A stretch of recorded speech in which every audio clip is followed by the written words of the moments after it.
Fala pessoal, muito boa noite a todos. Fazendo um vídeo de fechamento aqui dos mercados no dia de hoje. Hoje, dia 23 de maio de 2023. O mercado aí teve uma reação mais negativa aí na parte agora da tarde, né? Isso depois aí da notícia que saiu lá no mercado americano sobre o Tesouro nos Estados Unidos. O Tesouro fez um pedido, tá? Para as agências federais, avaliando se há a possibilidade de postergar aí seus pagamentos da dívida, né? Isso aí por conta aí que eles temem aí que as reservas podem se esgotar antes do prazo que seria aí o 1º de junho, tá? Então, o Tesouro fez essa pedida, né, para as agências federais, pedindo uma flexibilidade de pagamentos com esses vencimentos, e isso acabou gerando um temor no mercado diante dos impasses aí que há sobre o teto da dívida americana, que pode acabar tendo aí algum aspecto aí mais perigoso. Pessoal, em todo lugar que a gente vê, a gente sempre vê assim, fora de questão, né? O Tesouro nos Estados Unidos ter esse problema, né? E os Estados Unidos, de repente, dar um default. Realmente, fora de questão. Mas o fato que acontece é que a cada dia que passa, se isso não se entra num acordo, vai gerando cada vez mais estresse para o mercado, como é o caso de hoje. Tá? Isso aí gerou um estresse, porque se você avaliar toda a movimentação, a partir do momento que o Tesouro faz um pedido desse, o que eles estão temendo? Que não vai ter acordo, vai chegar dia 1º sem acordo e eles poderiam ficar sem recursos. Então, ele está pedindo para postergar pagamento, certo? Como uma empresa aí que, quando entra numa situação financeira difícil, pede para pagar seus funcionários depois, ok? Então, isso acaba tendo uma reação negativa. Foi essa reação aí que vocês viram aí na bolsa agora à tarde. Deixa eu compartilhar os gráficos aqui com vocês, tá? Para vocês entenderem melhor. Então, a gente está falando do índice S&P, que acabou caindo um pouco mais forte, caindo na casa de 1%, e o índice Nasdaq aí caindo também 1,29%. Graficamente falando, essa queda, tá, pessoal, ela é um suspiro, mas isso se traduziu numa movimentação muito forte num gráfico, né? Então a gente vê que o gráfico se traduziu numa movimentação muito forte para baixo aí do mercado americano, que acabou rebatendo aqui no nosso mercado brasileiro, certo? E também acabou rebatendo aí no nosso dólar, tá? Então é isso que acontece aí que acaba pegando. Sobre o arcabouço fiscal, o texto está indo para votação agora à noite, então a gente não sabe o que vai acontecer.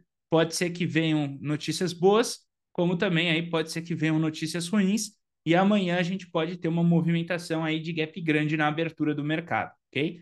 Então, esses são os drives aí, os drivers, né? Daí que acabam impactando o mercado aí sobre o movimento de fechamento do Ibovespa numa queda de 0,26.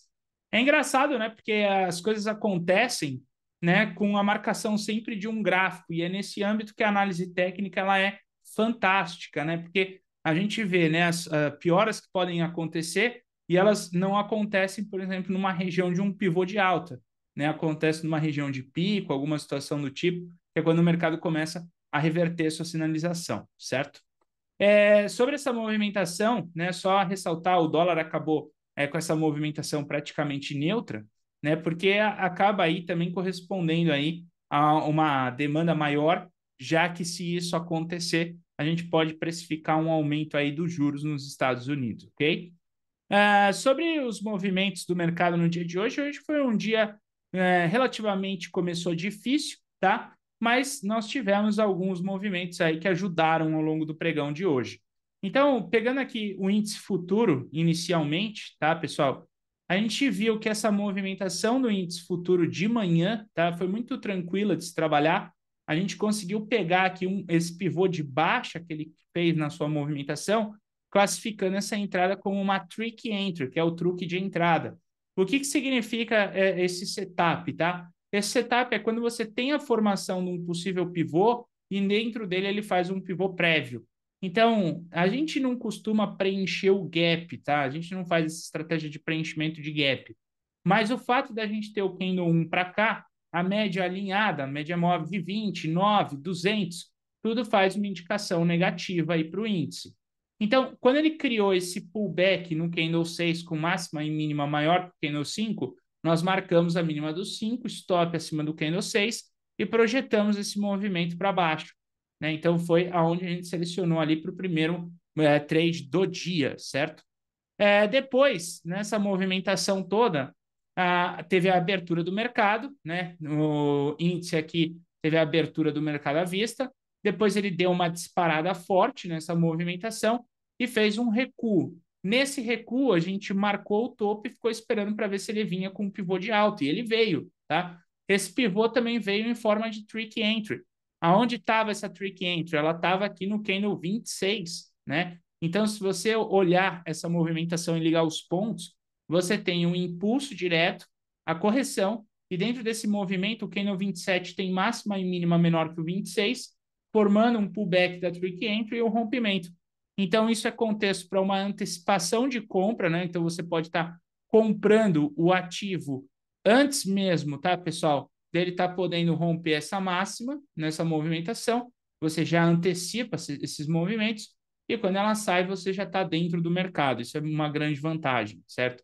Então, a gente teve essa movimentação marcada aí para o índice.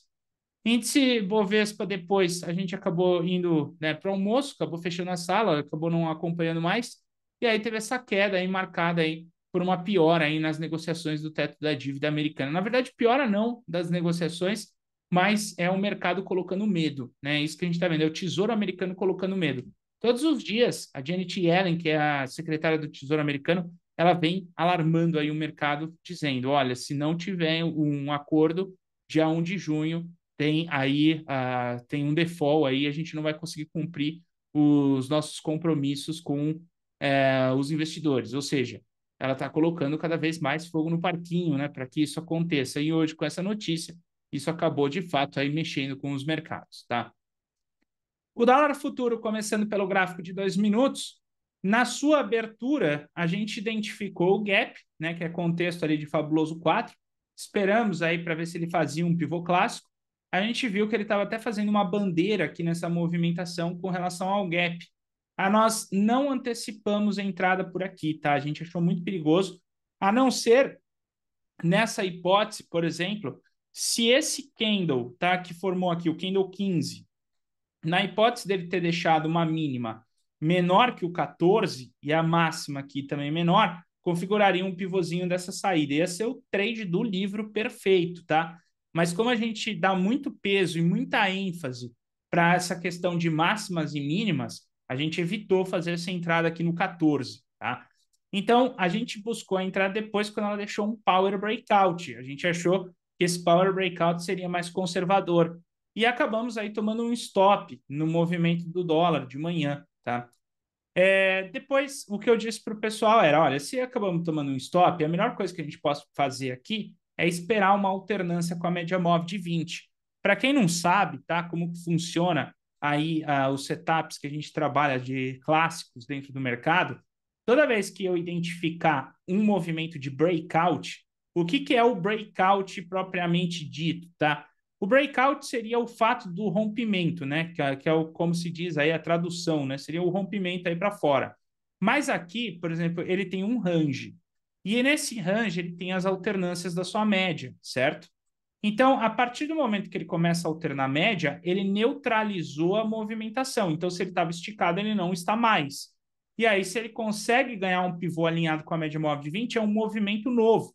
A gente fala que o breakout é um reset das ondas de Elliott, e a partir dali ela pode nascer com novas ondas, certo? Então aqui, por exemplo, eu poderia estar olhando para as ondas e pensando, ó, está construindo uma onda 1 hoje, fazendo uma onda 2, vai sair para 3, opa, quebrou a onda. Então, nesse caso, eu posso esperar por um breakout ou uma volta em V. São os dois setups que eu posso esperar nesse caso. E o mercado acabou fazendo esse movimento, tá? Esse movimento veio aqui no rompimento do 34, né? Se vocês olharem essa movimentação, ele acabou passando para baixo da média, fez o pullback máxima e mínima maior que a máxima e mínima do candle anterior, depois de ter feito o fundo. A gente viu que tinha espaço de retorno para a média móvel de 200 períodos. A média móvel de 20 alinhou para baixo. Nessa circunstância, a gente botou esse trade como trade de afastamento inferior, certo? Superior, né? Que é esse trade aqui, afastamento superior dentro do mercado, que é quando ele alinha com a média fazendo o pivô. Imediatamente, então, o alvo seria a projeção do pullback com o fundo, e aí a gente viu que dava para tentar ir até a média móvel de 200 a fim de tentar neutralizar, tá, o quanto aqui gerou de stop para a gente na parte da manhã por volta de 11 pontos.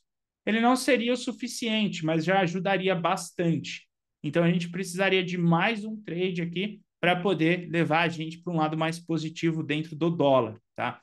E aí, então, olhando o mercado, observando essa movimentação toda do mercado, a gente viu a possibilidade dele aqui na volta em V.